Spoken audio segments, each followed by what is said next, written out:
All right. Family, career, Yeah, Big Red Radio much Show. more. Big Red. Often, we forget about arrangements for our death and homegoing. We often fail What's to up, realize everybody that this out is an there? important task. These decisions are much easier when made on a before-needed basis. Oh, At yeah. Ideal Funeral Parlor, the professional staff is committed to providing courteous services and assistance with pre-planning funeral arrangements. The loss of a loved one can be a devastating event. Let Ideal Funeral Parlor service your family with personalized service tailored to the needs of each individual family. Ideal Funeral Parlor, 106 East Dalton Street, Florence, South Carolina, or www.idealfuneral.com. For it's better to know us and not need us than to need us and not know us. Leadership Conference 2024, October 3rd through 6th at the Florence Center. The Word of God shall be preached. Dr. Aretha Wilson. For my freedom. This is the time for my victory. This is the time for revival. Superintendent Nathaniel Green. Let me. I've got a feeling that God is about to do something in this generation. Yours truly. Is going to increase you and bring you into a place where what he does in you is going to open Leadership doors. is your destiny. Allow us, through Christ, to further empower you for the fulfillment of divine purpose. Leadership Conference 2024, Thursday, October 3rd through Sunday, October 6th at the Florence Center, 3300 West Radio Drive, Florence. For more information, go to dhccnation.com or ccfmnation.org. Jesus is the extraordinary strategist. Congratulations to WJAY 1280 AM 98.3 FM for winning 2020 Stellar Awards Gospel Music Radio Station of the Year. All glory and praise to God for WJAY. Our time stands as 8:30. We're going to switch over to Studio B and say good morning to you, Brother Michael Jenkins. Good morning to you, Taylor. Good morning to everyone out there. I was just listening to an old song by one of the late greats, Johnny Taylor. It's September. Well, it's October. And the football season has moved right along. I got to see Mullins play against Marion earlier in the week. And the Auctioneers continued on their winning streak, up their record to 6-0 at the time. The game was pushed forward because of the storm, which was terrible, by the way. The storm wiped out a lot of people. See the videos of Asheville, places in Western Carolina, Western South Carolina, Tennessee. It was a mess, but I digress. Last night I got to see Marion play, but I want to talk about Mullins real quick because their streak ended last night. Played at home, homecoming. Lake City was in town. They kind of got taken to task by Lake City last night, which ended their unbeaten bid. They fall to 6-1. Off to a great start this year. Mullins football had been kind of on the downslide for a while. But it seems like now, across the board, the program has picked up, even down to the feeder level. They have a JV program. You have the rec program doing well. So this seems like it's going to be sustainable going forward. And that's good. I remember the last time Mullins was really, really, really good. I saw it posted on Facebook earlier in the week. It was back in 1996 when all of the school programs finished the regular season undefeated. That would be the varsity, the JV, and the middle school. A task or a feat that I don't think has happened. I don't know if that's ever happened here. But all good things must come to an end. And last night, Lake City had their number and end up knocking the Auctioneers from the ranks of the unbeaten. But what happens next, over the next 3 weeks, is going to be very important to the auctioneers and how they navigate the playoff. Leslie Roberts Jr. What's up, Junior? Can I just call you Junior today? I know who else calls you Junior. Senior calls you Junior. So as we stand right now, Kingstree has the lead in the conference, and they are followed by Manning. Kingstree is, have him here, is 2-0. Then you have Manning, then Mullins, then East Clarendon, Atlantic Collegiate, Lake City, and Marion. And we're going to talk about them because Marion is really having their struggles, to say the least.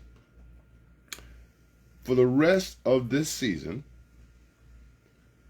and how soon they get in the gym to play basketball, because that's anyway. Let's see. Mullins now. All right. Here's your standings. I can't seem to get out of this. Oh, all right. Beating Hemingway 48-0. They followed that up with a 22-21 win over Lakeview Wildgators. Then they beat Greensea 30-6. They nipped Latta 6-0. They beat Atlantic Collegiate Academy 44-18. They took Marion down on Monday night 20-6 before they got beat last night by Lake City 49-14. Now these next couple of weeks, next week they are at Manning, they finished the regular season off against Kingstree on the 25th. So that's what they have laid out in front of them. All three of these teams are tough teams, and it's going to be very hard to beat them. If they could win these next 3 games, finish the regular campaign 9-1, that would be super. But those things are yet to come to pass. But for right now, on the other hand, not doing as well. Having major struggles. I got to see them play last night against Atlantic Collegiate Academy. And I don't think that they had won a game before last night. So I was expecting, hey, this could be a good chance for the Swamp Foxes to get a dub. Their second, which would have been their second of the year. But apparently these guys have gotten better. I mean, I didn't see them. This is the first time I've seen them this year. I know their record doesn't reflect that they've done a lot. But I got to tell you, those guys look good last night. The coaching looks outstanding. The players seem to have bought into whatever they're teaching down there. And they were very, very efficient. Marion was not very efficient. So they got taken down by those guys last night. And Marion is in trouble. I don't know if they're going to make the playoff or not. That still remains to be seen. But even if they do make the playoff, I don't know how long their shelf life will be, because they're just not a very good football team right now. They have a long way to go. Offensively, their offense is almost non-existent. And if you don't, they had a couple of opportunities last night to score, but turnovers and penalties thwarted those efforts. The defense played okay in spots, but eventually gave way to an efficient offensive game plan by Atlantic Collegiate.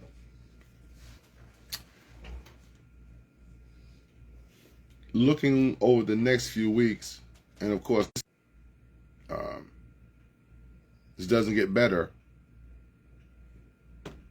and it's going to take a miracle, basically, to get them through these next couple of games and get them a playoff spot. Marion started out the season pretty bad, 42-0. Lakeview beat them. They nipped Latta 8-7 in their only win of the year, 52-16. Mullins came to town on Monday night, 20-6. And then last night, they did not score against Atlantic Collegiate Academy, and they lost that game 27-0. So as we stand right now, folks, Swamp Foxes, and everyone expected that they would not be what they had been for the last several years. They've been very good. They've had a bunch of star players on that team who have all gone on, college, graduation. So there's always, one thing about high school sports, there's always going to be years where it's going to be really down. Latham and this Bowie kid, they both were all over the place. They had Taj doing almost everything last night. He took some snaps at quarterback. He was running back punts, running back kickoffs. That's Tim Latham's son. He looks very, very exciting out there to me. And if the structure of the team was better, I think you could see him shine. Bowie plays on defense. That's number 80 out there on your program. He's all over the place.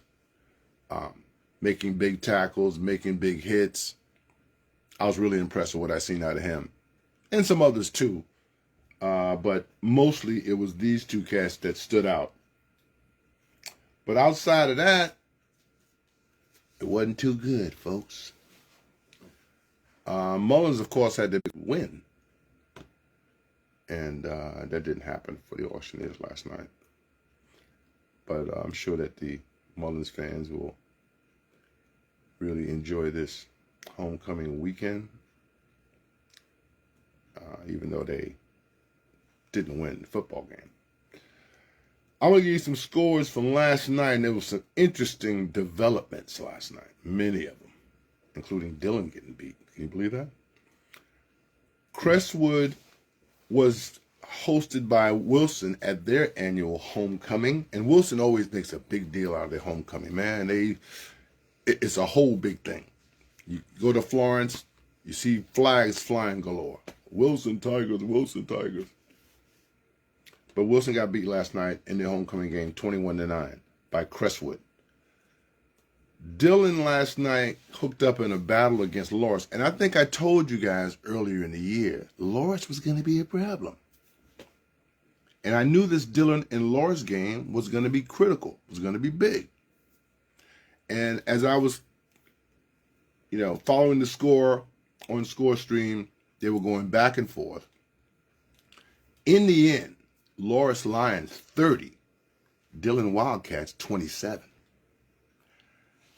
That was guys the task, beating them 41-8. Carolina Forest over Socastee 37-3. Of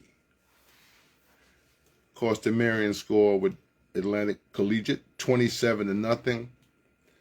Darlington came to town, went to South Florence 60-6. That's what they took home with them when it was all over and done with. Not a good night for the Falcons. Myrtle Beach hosted St. James, the Sharks. Oh, let me say this about the Atlantic Collegiate mascot, if you will. They call themselves the Armada. You know what an armada is. Armada is a bunch of boats, a bunch of warships. I think that was a little weird. But I think all the beach schools have used up all the seafaring animals' names. Sea hogs, the sharks, all those names are used up. So the Armada. So this lady asked me last night, she says, what is an Armada? I said, well, it's either a big group of warships or it's a Nissan truck. It's crazy. But anyway, the Lake City and Mullins scored 49-14. That game got away quick for Mullins. Sumter Gamecocks came to Florence too. Played against West Florence, 63-25. Sherrod nipped Andrew Jackson 21-20. Goose Creek, White Knoll got nipped by River Bluff. This is your Charleston area schools. And let me see, when was this? Rock Hill got beat by Fort Mill they beat Fort Mill 28-23. And I believe there's a game today. Hartsville will host Lower Richland. And that game is supposed to start at 11 o'clock this morning, if the information I have here is correct. Somerville Greenway rolled all over Stall, 77-6. Berkeley Stags over Stratford, 30-22. And this is a big one for local. Ladder Vikings in an overtime affair. I don't know how many overtimes it was, but when the dust settled, Ladder Vikings had them another win, 34-28 over Carver's Bay. This game happened down there at Carver's Bay. Lamar went on the road to play against MacB, 56-7. And what used to be a rivalry game, a big rivalry game between Hemingway and Johnsonville. Times have changed, because Hemingway right now is basically hapless as a sports program, and probably even more so as a football program, which they were a very proud group back in the day. But last night, Johnsonville went to Hemingway and beat them 50-0. Not good. Manning Monarchs versus Kingstree. And this is one of those traditional old Region 6-3A throwdowns. Manning trailed in this game late. I thought they were going to lose. But they came back to nip Kingstree last night, 28-22. And, okay. There were some games that were canceled. Dorman versus Boiling Springs. Today, at Hartsville, Lower Richland comes to play against the Red Foxes. As I said, that game is scheduled to be started at 11 o'clock. And then here's the Marion score from Marion and Mullins score from earlier in the week, 20-6 Mullins. Marion did everything they could to get on the boards, and they did. And that was an effort in itself. So that's all the scores I have for this week. I'm going to take a look now at the rankings, because see, now this time of year the rankings really mean something. I mean, it's getting late, and anybody that's planning on doing anything playoff wise, you got to start getting it done right now. And in some cases, if you hadn't done it yet, your goose might be cooked. So, looking at the class, this is only 4A with that. Class 4A. Be some old stuff here that I pulled up and did not check it enough to know that it just ain't right. Hold on a second.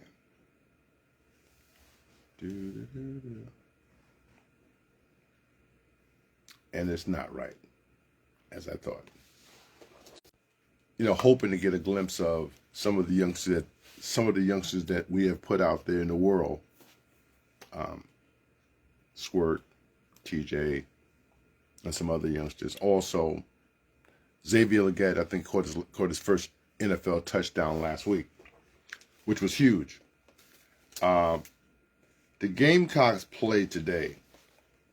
And by the way, I ran into my boy Jimmy Howard the other day, and he was telling me about TJ and how his stock is up. He's talking about on the draft board. And I'm not surprised by that. But you know that TJ didn't play school football or high school football until his 11th grade year. I don't know who talked him into it, because at the time he's a basketball guy. And I'll tell anyone that's just taller, we're probably not having a football conversation. We're probably having a basketball conversation. That's how skilled he was playing basketball. But as a college football player, his prospects are very high at reaching the next level. And I would think, God willing, he stays healthy and stays on this track that he's on right now. He will be an NFL player one day. I'm sure that'll make his mom and his family very happy. And every chance I get to watch him play, I take it. I'm in front of the TV all day Saturday for the last several weeks.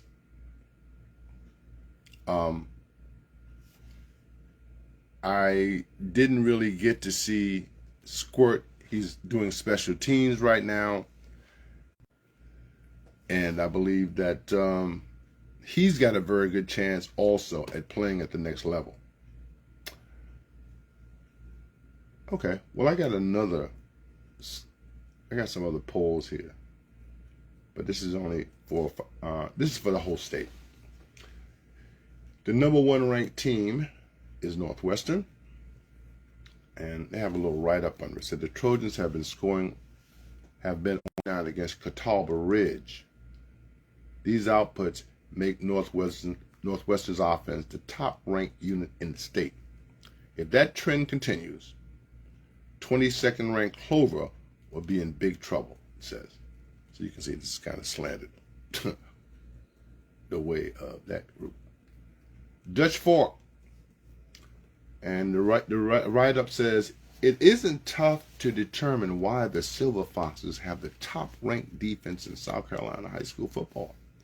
They completed their 3rd consecutive shutout victory with Oceanside Collegiate Academy, as it's on both sides of the ball could be a nightmare for 24th-ranked Chapin in their upcoming matchup. Okay, Irmo, team known for basketball. The Yellow Jackets remain undefeated after dominating Myrtle Beach. Aaron Brand, Amir White combined for 212 rushing yards and 2 touchdowns, while Donovan Murph he had 10 catches for 145. Number 6, there's no stopping the Green Wave during their first 5 matches. They've won all games by an average of 17.6 points and had a 20-point margin versus their last 2 opponents. Alrighty then. And Hillcrest is the number 7th ranked team. The Rams suffered their first loss of the 2024 South Carolina high school football season against Greenwood, 44-35. And by Greenwood is where my little basketball player, Matt Baker, is the head baseball coach up there. I ran into him at the Marion game the other night, and we sat together and talked. It was great. Kicking things around for one of my little favorite. This sounds like Homer stuff here. At any rate, West Florence was not mediocre, and Sumter spanked them pretty bad the other day. White Knoll is 10, and those are your top 10 teams. Number 11 is J.L. Mann. Number 12 is South Florence. South Point is 13. D.W. Daniel is 14. T.L. Hanna is 15. Dorman, number 16. Burns, 17. Belton Honea Path. River Bluff, Boiling Springs, Greenwood, Clover, Camden, Chapin, and Lexington. They will play in Nashville against Vanderbilt. Oh, I watched South Carolina State last week. I watched the whole game. Who did they play against again? Can't remember. But it was an outstanding game. And they came back to win. Clemson, who has really turned their act around. Okay. They play tonight. And they're going to renew the rivalry between Florida State and themselves and that's going to be down in Tallahatchie. Coastal will play at Old Dominion, 7 p.m. Last week, Georgia and Alabama hooked up. And we have a baseball team with a big win over the Brewers just a couple nights ago, dramatically. And they move on to the National League Divisional Series. I believe San Diego knocked the Braves out, which is good because you know I ain't no Braves fan. The Yankees are hooked up in the series